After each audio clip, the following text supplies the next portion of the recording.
Hello students, welcome back to SRBSC classes. So today, here I am Ishika Shukla in front of you. तो आज से बल्कि अभी से हम स्टार्ट करने जा रहे हैं यूपी बीएससी केमिस्ट्री का सिलेबस, जो आपके लिए बहुत ही ज़्यादा इंफॉर्मेटिव रहने वाला है और बहुत ही सिंपल कॉन्सेप्ट्स के साथ रहने वाला है। ये पेपर जो हम स्टार्ट कर रहे हैं वो है फंडामेंटल्स ऑफ केमिस्ट्री। इसी तरीके से आपको और भी आगे की क्लासेस, आगे के जो पेपर्स हैं उनके साथ में प्रोवाइड करी जाएगी। आई होप आप सब बहुत अच्छे होंगे और इसी के साथ में हम इसके सिलेबस को आज डिस्कस करेंगे। आज का सिलेबस हमारा जो है वो सेमेस्टर 1 का रहेगा। पेपर फर्स्ट मीन्स ये हमारी थ्योरी की सिलेबस क्लास रहेगी और पेपर सेकेंड में हमारा जो प्रैक्टिकल सिलेबस है वो होता है। पहली जो हमारा फर्स्ट पेपर है बेसिकली थ्योरी का, उसमें 8 यूनिट्स होती हैं। वन बाय वन आज हम पूरे सिलेबस को डिस्कस करेंगे। हम ये डिस्कस करेंगे कि सिलेबस में कौन सी चीज ज्यादा इंपॉर्टेंट है, यानी कि जो मेजॉरिटी पार्ट है, जो माइनॉरिटी पार्ट है वो क्या है। बीएससी का सिलेबस सारा ही कनेक्टेड होता है 11-12 के सिलेबस से, और 11-12 का उससे भी बिलो क्लासेस से कनेक्टेड होता है। हमारे बेसिक कॉन्सेप्ट्स को का क्लियर होना बहुत ही ज्यादा जरूरी होता है। तो उसी के लिए हम आपके लिए लेकर आए हैं ये सीरीज, जिसमें अगर आपको कोई भी डाउट बेसिक्स में होगा तो उसके लिए कमेंट सेक्शन आपके लिए ओपन है। हमेशा ही आप जैसे ही कमेंट करेंगे हम आपके लिए एसआरबीएससी क्लासेस आपके लिए वो वीडियो जरूर लेकर आएगा जिसमें आपके बेसिक्स भी क्लियर होंगे, क्योंकि यहाँ पे शुरू से लेके एंड तक आपको सारे कॉन्सेप्ट्स प्रोवाइड किए जाएंगे। तो चलिए इसी के साथ में हम शुरू करते हैं आज का हमारा सिलेबस का पार्ट। Let's go. तो जो हमारा फर्स्ट चैप्टर है वो है introduction to Indian ancient chemistry and contribution of Indian chemist. इसमें हम बात करेंगे जो हमारी रियल बेसिक केमिस्ट्री होती है। जैसे क्लास 10th में हम पढ़ते हैं बॉन्डिंग। उन बॉन्डिंग्स में बहुत सारे कॉन्सेप्ट्स लग रहे होते हैं, बहुत सारे फोर्सेस ऑफ अट्रैक्शन लग रहे होते हैं, पोलराइजिंग पावर लग रही होती है। उन चीजों के बारे में हम इस चैप्टर में पढ़ते हैं। इसमें हम कौन कौन से टॉपिक कवर करेंगे? Indian ancient chemistry. इसमें बेसिकली आपको जो साइंटिस्ट हैं, मतलब कुछ एमसीक्यूज ऐसे बनते हैं जिसमें कुछ साइंटिस्ट का नाम होता है स्पेशली, वो चीजें आपको प्रोवाइड करी जाएंगी। मॉडर्न इंडियन केमिस्ट, बेसिकली जो भी हमारे केमिस्ट है, साइंटिस्ट है, वो इन दोनों टॉपिक्स में हम क्लियर करेंगे। Resonance and resonance energy. Resonance topic 11-12 में बहुत ही बेसिक लेवल पे होता है, तो अब हम इसको बिल्कुल आगे के लेवल तक लेके चलेंगे, जो भी चीजें हैं वो सीखेंगे। Formal charge. फॉर्मल चार्ज भी हमारे 12th क्लास के सिलेबस में होता है, 11th क्लास के सिलेबस में होता है, और उस टॉपिक में कई सारे स्टूडेंट्स को बहुत कंफ्यूजन रहती है और कई सारी क्वेरीज भी आती रहती हैं, क्योंकि फॉर्मल चार्ज में डाउट्स बहुत सारे होते हैं। वो डाउट्स क्लियर करना है हमें आपका, ताकि आपको सारी चीजें एकदम अच्छे से क्लियर हो जाए। आपको सिर्फ जुड़े रहना है। Next is Van der Waals forces. Van der Waals forces को भी हम बहुत अच्छे से डिस्कस करते हुए चलेंगे। इसमें हम ये भी डिस्कस करेंगे कि वैंडरवॉल फोर्सेस की कैटेगरीज क्या हैं। Dipole moment and structure of molecules, percentage ionic character. Dipole moment जो भी बॉन्डिंग से रिलेटेड चीजें हैं, जैसा कि मैंने आपको भी बताया, वो हम इसमें डिस्कस करेंगे इसी चैप्टर में, और उसी के साथ में हम परसेंटेज आयनिक कैरेक्टर भी डिस्कस करेंगे। Polarisation, polarising power and polarisability, ये अपने आप में बहुत ही इंटरेस्टिंग टॉपिक है, बहुत अच्छा टॉपिक है। इसके आपको नोट्स भी प्रोवाइड करे जाएंगे। हर एक टॉपिक के जितने भी टॉपिक्स आपको यहाँ पर लिखे हुए दिख रहे हैं, आप ड्यूरिंग द क्लास उसके नोट्स के लिए स्क्रीनशॉट ले सकते हैं। आपको क्वेश्चंस भी इसी प्लेटफॉर्म पे सॉल्व करवाए जाएंगे। कौन से प्लेटफॉर्म पे, ये आप बिल्कुल ना भूलें। Fajans rule and covalent character in ionic compound and hydrogen bond, ये हमारे बिल्कुल बेसिक कॉन्सेप्ट्स होते हैं, जिनके बाद हम आगे की केमिस्ट्री को सीखते हैं। इसी कॉन्सेप्ट को समझते हुए हम केमिकल बॉन्डिंग के डेप्थ में जाते हैं। Okay, so the next chapter will be, अगला चैप्टर हमारा simple bonding theories of molecules है। इसमें आपको ये टॉपिक तो बिल्कुल 4 टॉपिक लग रहे हैं कि इसमें तो बहुत कम टॉपिक्स हैं, ये तो बहुत जल्दी हो जाएगा। ये टॉपिक आप अपने आप में ही बहुत डिटेल्ड टॉपिक है। आपने सुने होंगे valence bond theory, hybridisation, Bent's rule and molecular orbital theory. Hybridisation of orbital is a very interesting topic. इसके लिए मैं आपको ट्रिक्स बताऊंगी, बहुत सिंपल ट्रिक्स से आप बड़े से बड़े मॉलिक्यूल्स, आयंस, कोई भी ज्योमेट्री आप बहुत आसानी से निकाल सकते हैं। Bent's rule and molecular orbital theory. Molecular orbital theory class 12th में बहुत ही टफ लगता है। मॉलिक्यूलर ऑर्बिटल थ्योरी को भी समझने की बहुत सिंपल ट्रिक्स हैं, जिससे एमसीक्यू में आए हुए बड़े बड़े क्वेश्चन को हम चुटकियों में सॉल्व कर सकते हैं। कभी कभी एमसीक्यू में ऑर्डर पूछ लेते हैं, अब ऑर्डर निकालने के लिए आपको एक पर्टिकुलर एमसीक्यू के लिए 10 मिनट्स लग जाएंगे, तो वो 10 मिनट्स आपको वेस्ट नहीं करने पड़ेंगे, उसकी हम बहुत सिंपल ट्रिक्स समझेंगे। चलिए इसी के साथ हम नेक्स्ट चैप्टर देखते हैं, periodic properties of atoms with reference to S and P block। S and P block chapter 3 होता है classification of elements 11th class में। ये उसी का डिटेल्ड वर्जन है, जिसमें हम उसका introduction, atomic radius, ionisation enthalpy, electron gain enthalpy, electronegativity और effective nuclear charge and screening effect के बारे में पढ़ेंगे। आप लोगों ने पीरियोडिक टेबल के बारे में बहुत सारी चीजें पढ़ी होंगी, लेकिन ये चैप्टर, ये जो टॉपिक्स हैं, इसमें बहुत सारे एक्सेप्शंस हैं, क्योंकि पीरियोडिक टेबल ही तो रियल केमिस्ट्री है।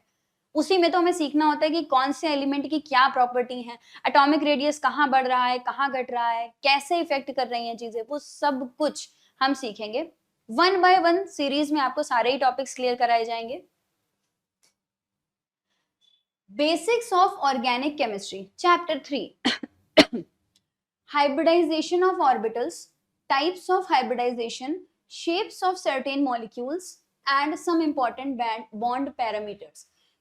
ये टॉपिक जो हाइब्रिडाइजेशन का इसमें है, वो एक ऑर्गेनिक हाइब्रिडाइजेशन रहेगा, जो कि कार्बन का हाइब्रिडाइजेशन होता है। आप सभी बहुत अच्छे से जानते हैं कि जो हमारा कार्बन एटम है, उसने अपने आप में ही एक केमिस्ट्री बनाई है, that is known as organic chemistry. इसके हाइब्रिडाइजेशंस हैं, इसके बहुत सारे पार्ट्स हैं, बहुत सारे मॉलिक्यूल्स हैं, उसकी डिफरेंट एक अप्रोचेस हैं, तो वो सारी चीजें हमें इसमें सीखनी है। ये हाइब्रिडाइजेशन जो है वो ऑर्गेनिक केमिस्ट्री का रहेगा। लोकलाइज्ड एंड डीलोकलाइज्ड बॉन्ड इसमें हम सीखेंगे, इसी में रेजोनेंस का पार्ट भी आ जाएगा आपका। वेंडरवॉल फोर्सेस, अब हम ये सब कुछ जो टॉपिक्स आप देख रहे हैं, ये सब हम ऑर्गेनिक कंपाउंड्स में पढ़ेंगे, जो कि बेसिकली एरोमेटिक कंपाउंड्स और एलिफेटिक कंपाउंड्स की स्टडी होगी। Inclusion compounds, charge transfer complexes and clathrates, resonance of mesmeric effect, inductive effect, field effect and electromagnetic effect.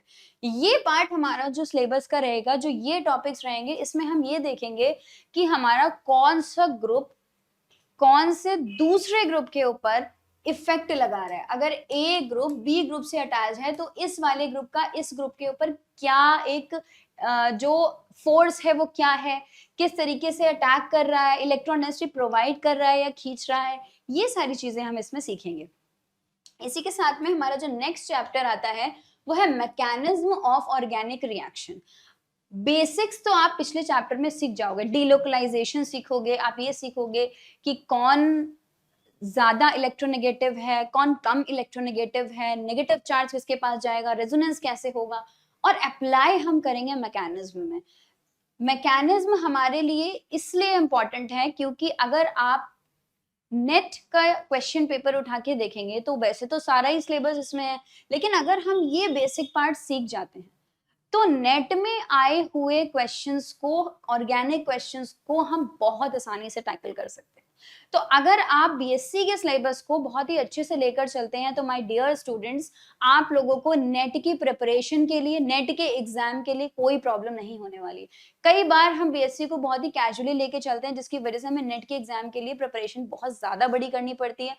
No doubt हमें नेट के एग्जाम के लिए प्रिपरेशन करनी ही पड़ती है अलग से, लेकिन वो टाइम हम रिड्यूस कर सकते हैं अगर हम बीएससी जैसे जो ग्रेजुएशन के हमारे 3 इयर्स हैं उनको बहुत ही सीरियसली लें। तो बस हमें सीरियसली चलना है इसमें कि एक एक चीज हमको समझ में आ रही है या नहीं। सिर्फ हमें इसलिए नहीं पढ़ना है कि हमारा माइंड में वो चीजें सब रट जाएं और बस वो जाकर हम लिखाएं। क्यों, हमें आगे भी चीजें अगर चाहिए हैं तो उसके लिए पढ़ना तो हमें पड़ेगा, बहुत सीरियसली पढ़ना पड़ेगा, नोट्स बनाने पड़ेंगे।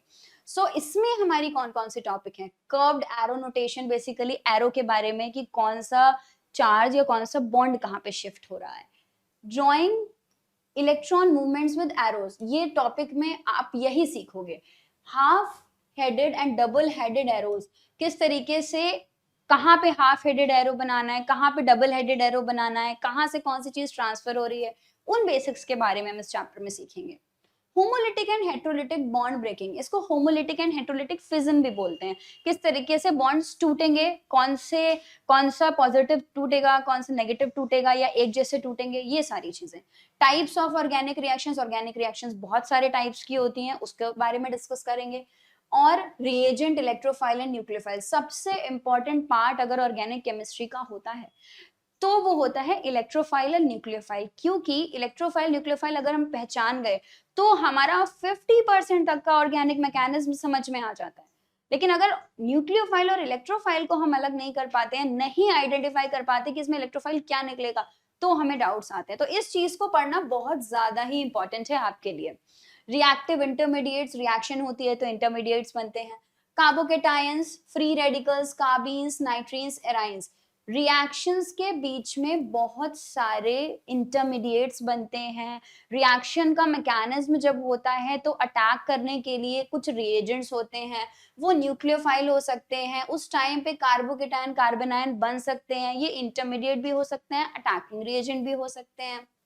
फ्री रेडिकल्स, अगर होमोलिटिक फ्यूजन है तो फ्री रेडिकल हो सकता है।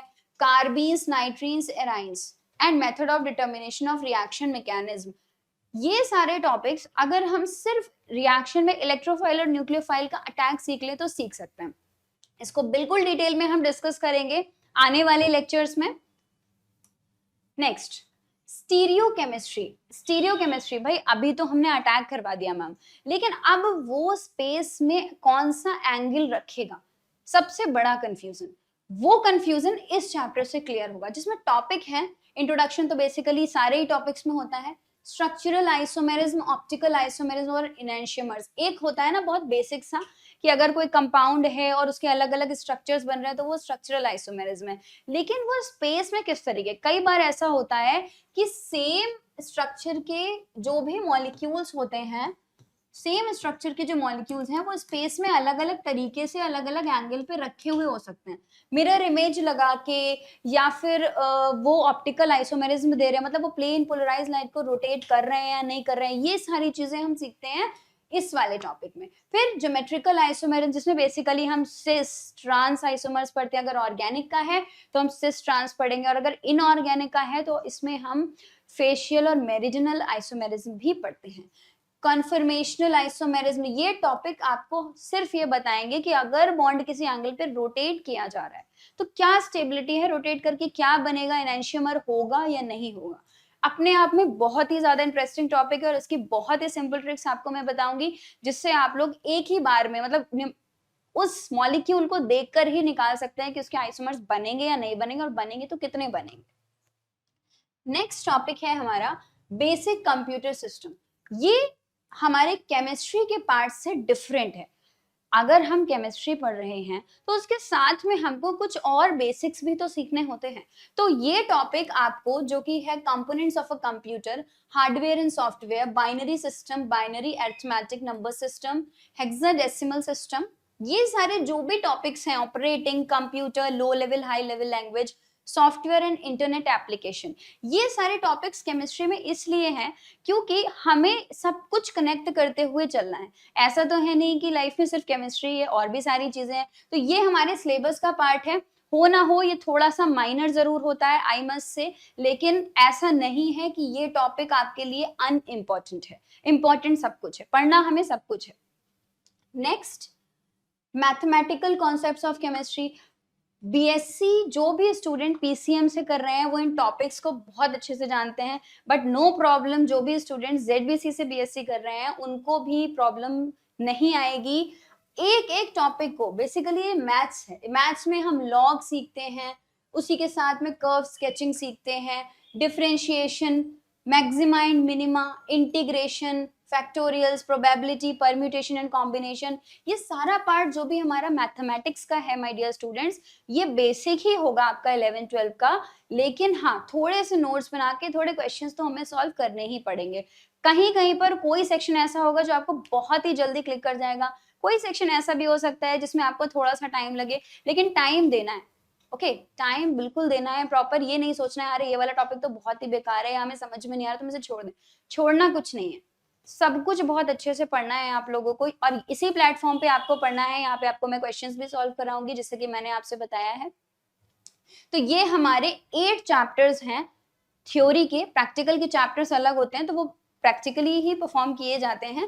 ये थ्योरेटिकल चैप्टर्स थे हमारे, जो हमारे सेमेस्टर 1 में आएंगे। सारा सिलेबस की सीरीज आपको यहाँ पर मिलेगी। आपको कंटिन्यू रखना है, जुड़े रहना है, और आपके आसपास जो भी ऐसे लोग हैं जो बीएससी कर रहे हैं, जिनको केमिस्ट्री जैसे सब्जेक्ट को पढ़ना है, आप उनमें ये वीडियो शेयर करना बिल्कुल भी ना भूलें। स्टे ट्यून्ड, आपको बहुत ही जल्दी सारे वीडियोस मिलने वाले हैं। सारी चीजें आपके लिए बिल्कुल अच्छे से प्रिपेयर किए जा रहे हैं। Thank you so much and have a nice day all of you.